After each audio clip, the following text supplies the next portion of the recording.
So as I mentioned earlier, Professor Raghav Rao, we are very fortunate to have him here today. Very pleased that he accepted our invitation to be in this conference and deliver a keynote, which is very specific to the theme of our conference. Professor Raghav Rao is currently a distinguished AT&T Distinguished Chair in Infrastructure Assurance and Security at the University of Texas San Antonio College of Business. His main area or research interests are in the areas of management information systems, decision support systems, e-business, emergency response management system, and information assurance. He has published in top journals, including MySQL, even particularly on the theme of social media. So I'm currently very active on this particular topic. So we are very, very pleased to have him here. Thank you very much, Professor Rao, and I'd like to invite him now to deliver his keynote. Thank you.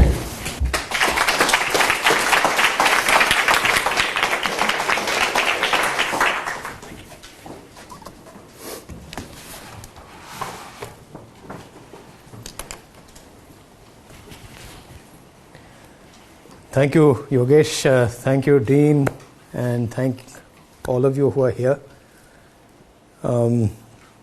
It's indeed a pleasure to be in Swansea, though the weather is not that good. One thing that Yogesh didn't mention was I used to be in Buffalo, and I moved to Texas at San Antonio in January of this year. I was in Buffalo for 25 years and finally had it with shoveling snow. So it's been quite a welcome change. The topic today is ICT-mediated rumor spread and resulting actions during a social crisis. And I've been doing some work in the rumor area for a couple of years. And this particular paper is sort of work in progress, and I thought I'd get some good feedback from you, so it would be a good chance to present. If you don't like the paper, I'll blame the first author. If you like it, I'll take the... But in January, when I moved from Buffalo to San Antonio, I was staying in a hotel for a couple of days, and I went to the bar, and in the bar there was a quote from a gentleman by the name of Henry Youngman. And it says, "Today I read a rumor about the evil effects of drinking, and from tomorrow I'm going to give up reading." So I thought it was very pertinent to what I'm about to say. But interestingly, Swansea is the land of Dylan Thomas, and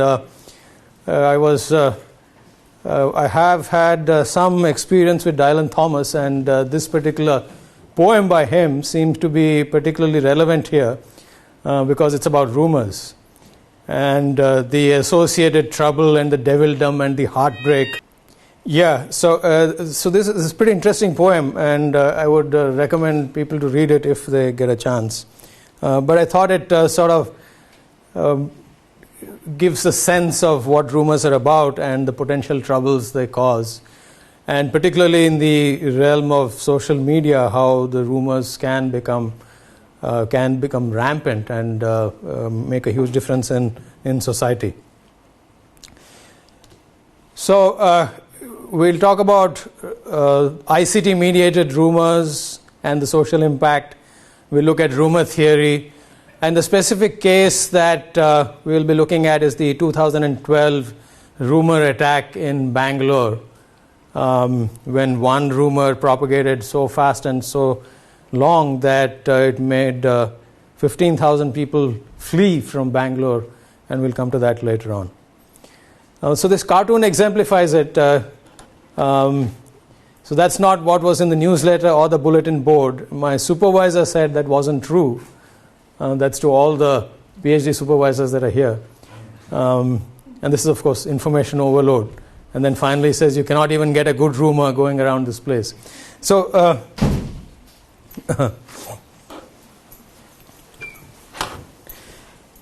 So the point that I'm trying to bring out here is that we have these socio-technical systems, and when you look at emergency response, it could be any kind of emergency response.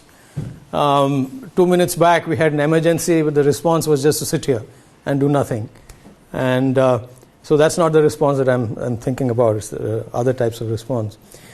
And essentially we did a survey of targeted situations, those who were actually impacted by the rumor, and today I'll be reporting on some of those things.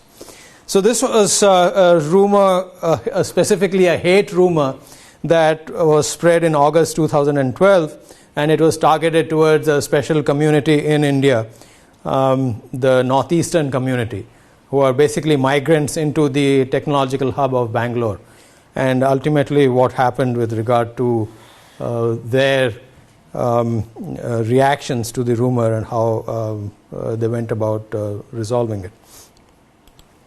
So of course concerns have been raised that ICT can adversely function, and you have negative effects of rumors on communities and organizations. Of course this has been around for quite a while, but with today's social media and with today's ICT, this seems to be taking on more of a role.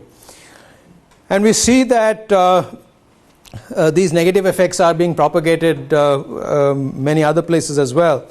A couple of years ago, there was a shooting of a black person in Baltimore, Michael Brown, and the U.S. public prosecutor said that within 24 hours there was an incredible amount of rumors that were propagated, and that completely changed the picture of law enforcement in that particular area. And in the area of natural hazards, the U.S. Federal Emergency Management Agency has begun to operate rumor control centers. So this has become quite an important issue to look at. So other than rumors themselves, we look at rumor control, we look at rumor dynamics, and we suggest that the different communication environment has made an impact upon communities, specifically in times of anxiety and urgency.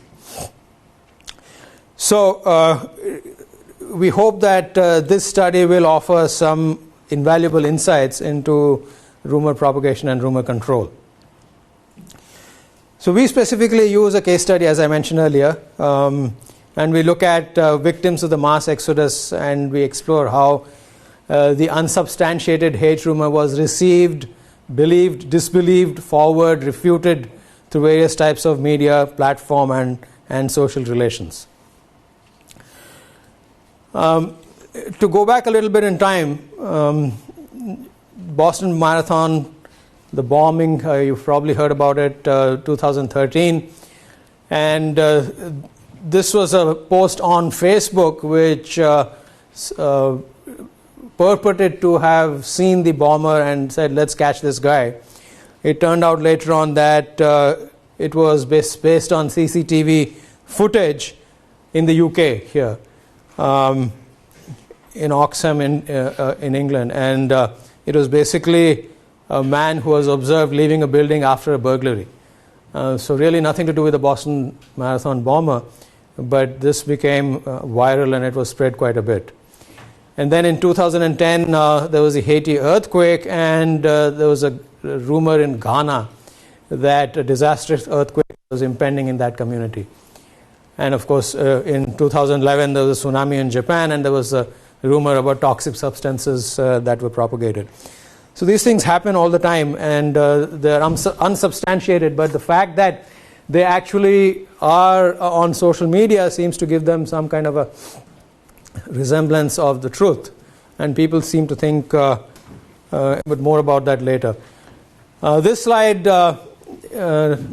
talks about, again, the Boston Police Department and the Boston bombing, and it says one of the suspects was Sunil Tripathi, who was a Brown student, and says that he was the bomber. Actually, he was actually dead at the time this happened. He had drowned, and but this created a lot of hate mail, and his family was in deep trouble for a while till, of course, the news came out that he was actually dead. So these are the kinds of things that happen.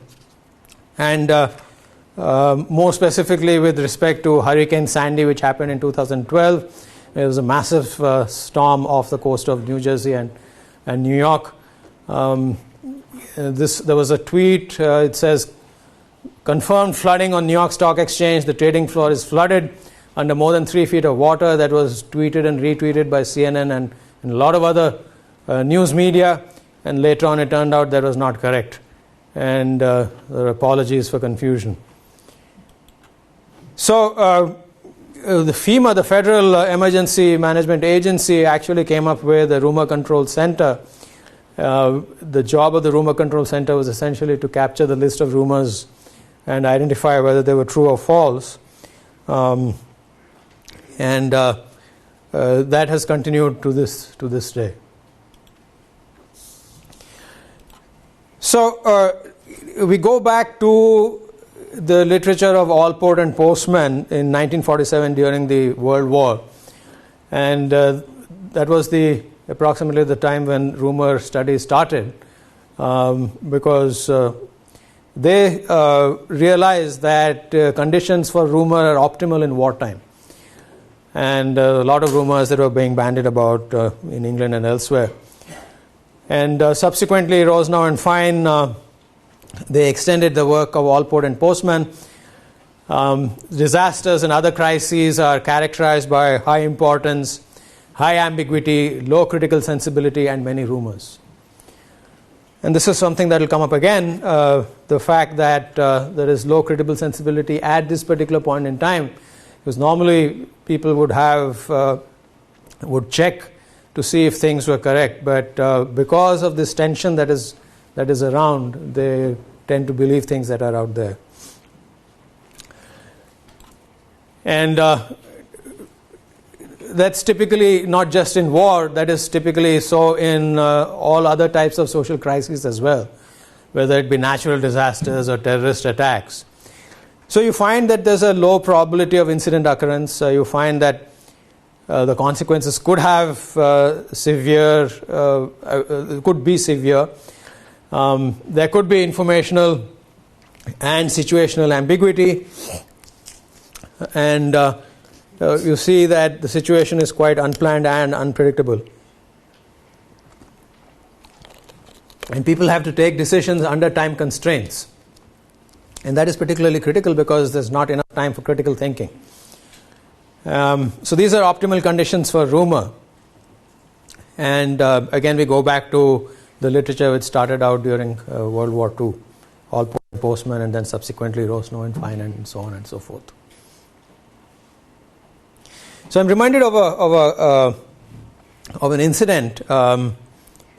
There's a guy called Simon. Any Simons in this room? No, okay.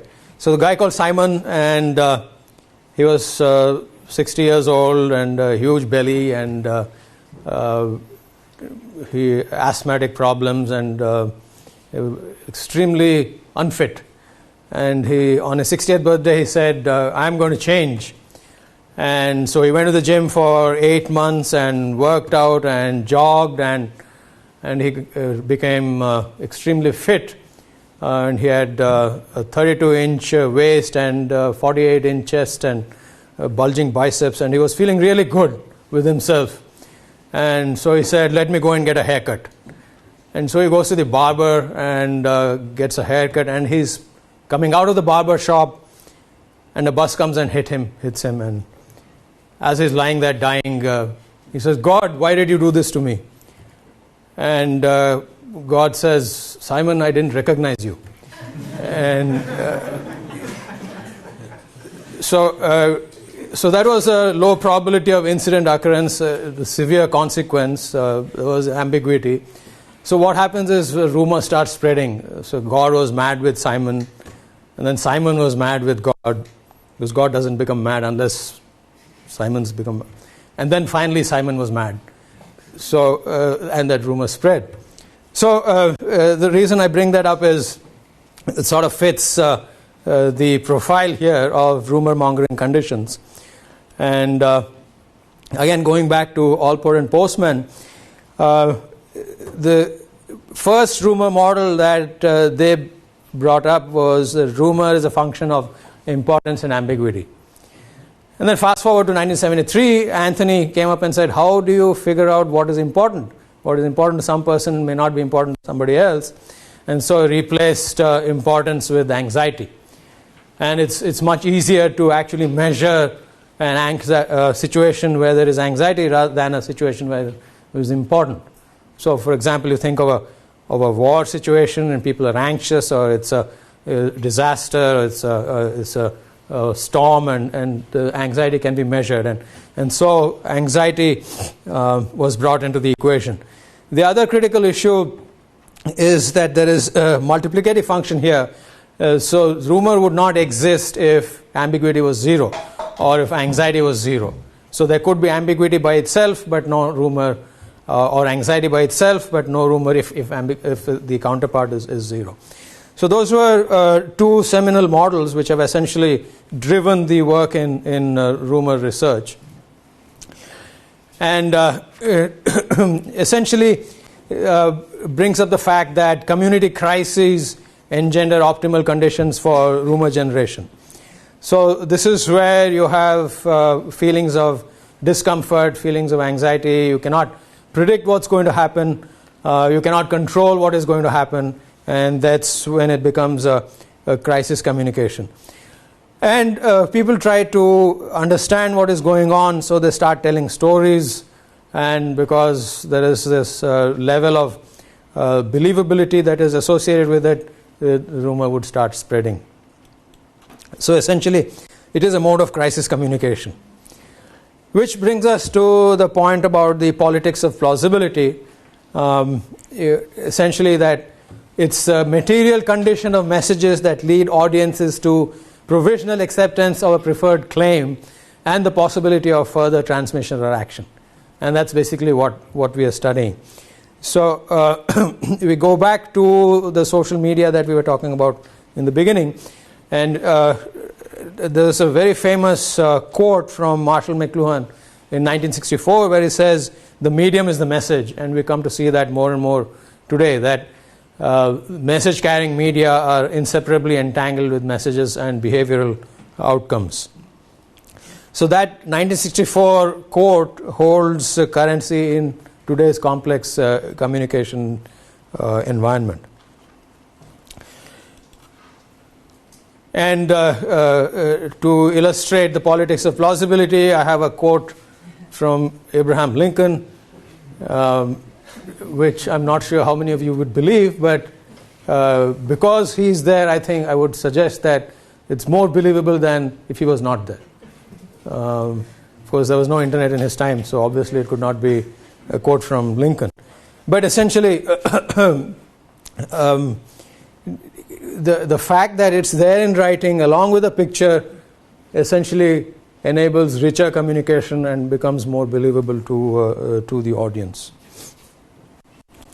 So as far as this particular research is concerned, we are going to be looking at two phases. The reception phase, so what happens when I receive a message from someone, and the action phase, meaning what would I do after I receive that message. And so the reception phase, I'm going to be looking at the antecedents that drive the rumor messages, and the action phase, what type of action I would take, whether it's an informational action or whether it's a behavioral action, and exemplify that a little bit later. So going back to the literature, rumor is improvised news. So notice that this is Shibutani in 1966. He's not associating good or bad with the rumor. He's basically saying it's improvised news. And then Aguirre says that it's deriving common definition in a situation of relative collective ignorance.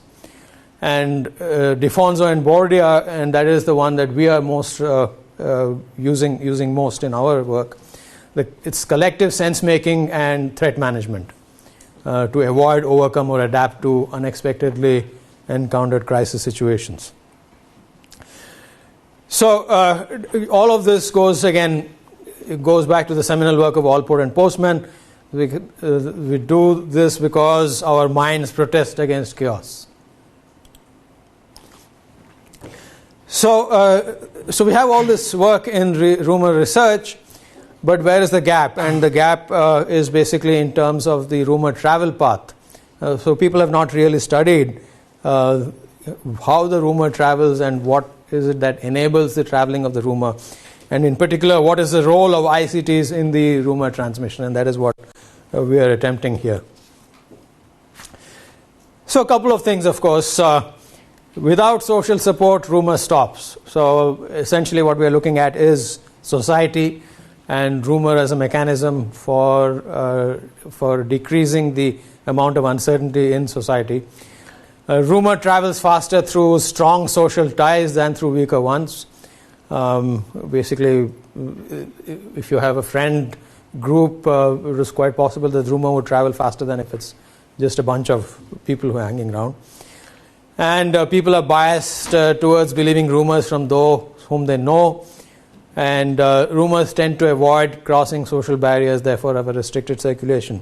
So these are, again, with respect to the social aspects. And then with respect to the media aspects, how are they different in terms of whether they travel through the open web or through email or through SMS or through MMS and so on and so forth. So Garrett in 2011 had a study on email, basically only email, where he pointed out that email essentially is a mechanism for closed informal communication. So you circulate email amongst people whom you know. Typically you would not circulate email amongst people whom you do not know. And we further go on to point out that email is asynchronous, whereas other types of media like, let's say, SMS or Facebook or Twitter are sort of synchronous. And those would have an impact on how people receive rumors. So social trust imposes some type of social pressure on recipients, which essentially allows them to suspend doubts on the falsity of message that they receive. So we essentially extend Garrett's work to look at both communication devices and communication platforms. And when we talk of communication devices, we're essentially talking about mobile phones or laptop or tablet or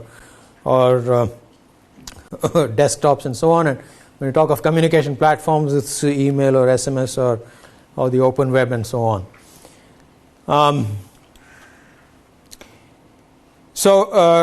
And in addition to the physical device, the communication platform, we also look at kintiles, as I mentioned earlier. And this cartoon sort of exemplifies this, because you can trust me on this because I heard it from a friend of a friend of a Facebook friend, which is something that you see more and more today. And there's reasoning behind it, because you become a friend of someone on Facebook if there is some connection. If there is no connection, why would you become a friend, right? So that connection essentially propagates and it moves on. So that brings us to our hypotheses. People are more likely to believe a false rumor message as true if they receive it through non-synchronous communication platforms than synchronous communication platforms. And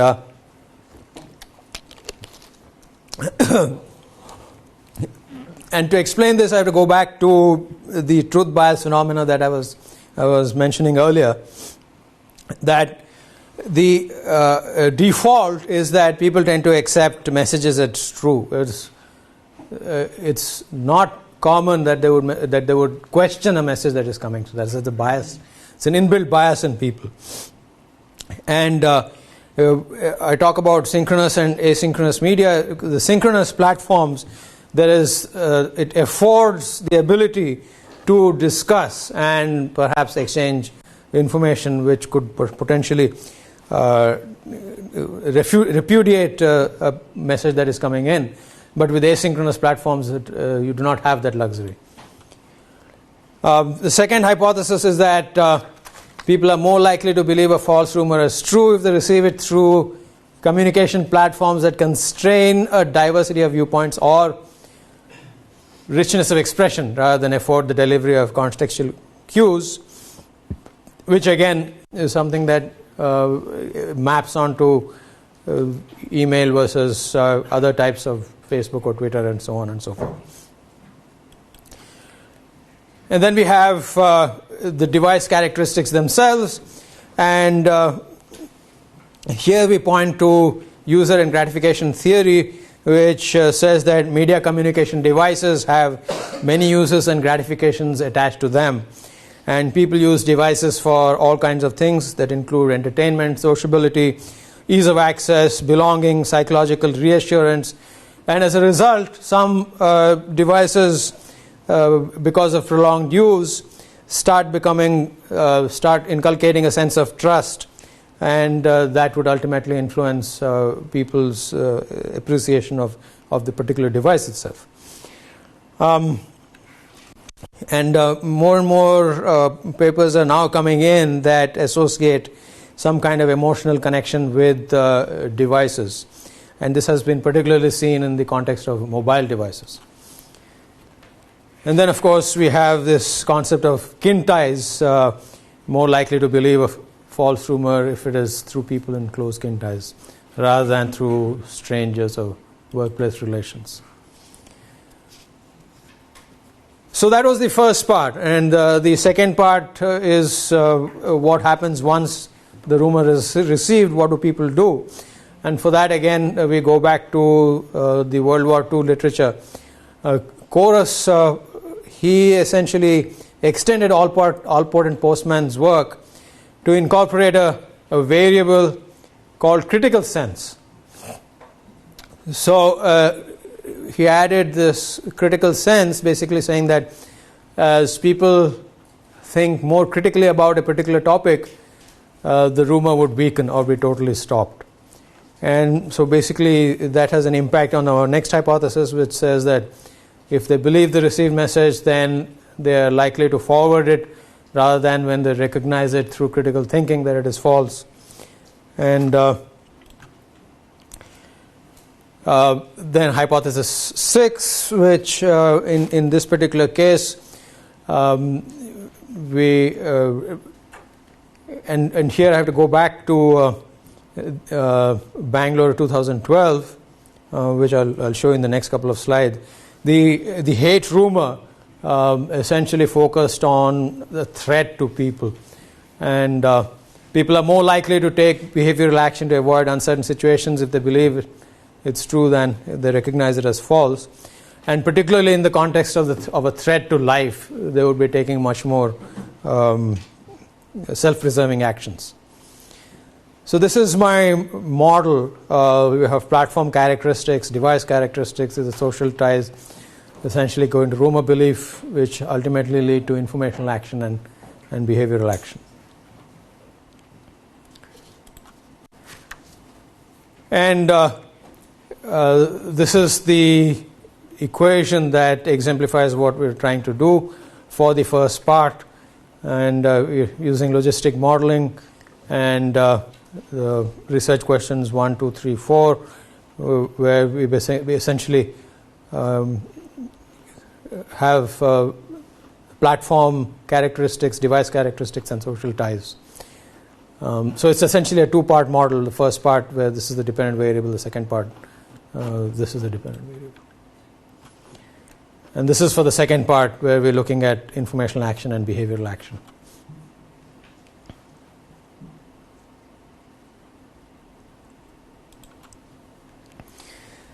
So I have 4 more minutes, so let me breeze through the next few slides. The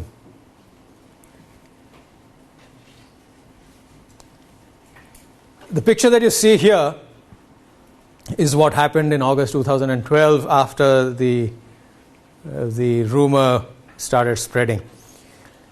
This is the railway station in Bangalore, and you can see thousands of people waiting for the next train to arrive, and they're essentially trying to flee from Bangalore.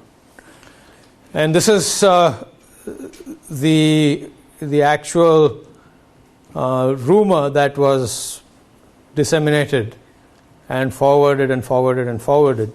So request to everyone to call their relatives, recall them. Last night 4 Northeast guys were killed by Muslims in Bangalore, and also the reports after the 20th Ramazan, after 2 p.m. they're going to attack every Northeastern people. And the main reason they started all this riot was the situation at Kokrajhar of Assam. So notice that, of course, this was all untrue. It turned out in retrospect, nothing of that sort ever happened. But there was some unrest in Kokrajhar in Assam in maybe 3 or 4 months ago. So basically they were referring to an incident that had actually happened. And so when this happened, the Indian government banned mass text messaging for 2 weeks, but by that time it was too late, and 15,000 people had already fled. So we essentially did data collection amongst people who were actually affected. We did snowball sampling, worked with facilitators in Bangalore, and this is the demographics of the people whom we did the survey and also interviewed. And we asked them questions about the source of information, about the communication devices, about the platforms, whether they spread unverified information, if they acted on unverified information. We did a pilot test and learned that we should not be calling it rumors, because several of them actually felt that it was true, and they were sensitive about the word rumor. But they were much more open if we talked to them about unverified information. So let me show you some of the results. We noticed that when the synchronicity was low, it was significant, and people were more likely to believe it as true than if they received it from other types of messages. When the diversity of viewpoint was low, people felt that it was a true message. And when there was lean expression, it did turn out that it was significant. But the mobile attachment was not supported. No particular significance was associated with any particular mobile device. And then finally, the concept of kin ties was supported. And with regard to the informational action, we did a correlation test, and it did turn out to be highly significant. And in particular, the type of rumor belief, and this is interesting. So you had comparatively mild actions being taken at the top: informed friend or check the safety, became more careful, did not go out, tried to leave town and then finally left town. And it turns out that so the baseline here was no action was taken, but it turns out that those who believed the rumor were much more likely to take much stronger actions than minor actions. 4 times more likely to take a minor action, but 14 or 17 times more likely to take a stronger action. So, in summary, this was essentially social media dissemination which had such a disruptive effect, and we were able to look at both the mechanism for rumor spreading as well as the behavioral actions that were being taken. And we did some analysis of, because we also had some information about based on the interviews, we had some information about what they were involved with. So it turns out that we did a word frequency analysis of messages that involved family and messages that did not involve family. And again, this is not confirmed, but essentially it turns out that the family is more associated with messages related to the threat to assets rather than to talk of threats. And similarly for emails. Emails also focused on other types of information, Facebook, other Twitter accounts, and so on. What you see in the middle is, of course, common words that were utilized both through email and other media.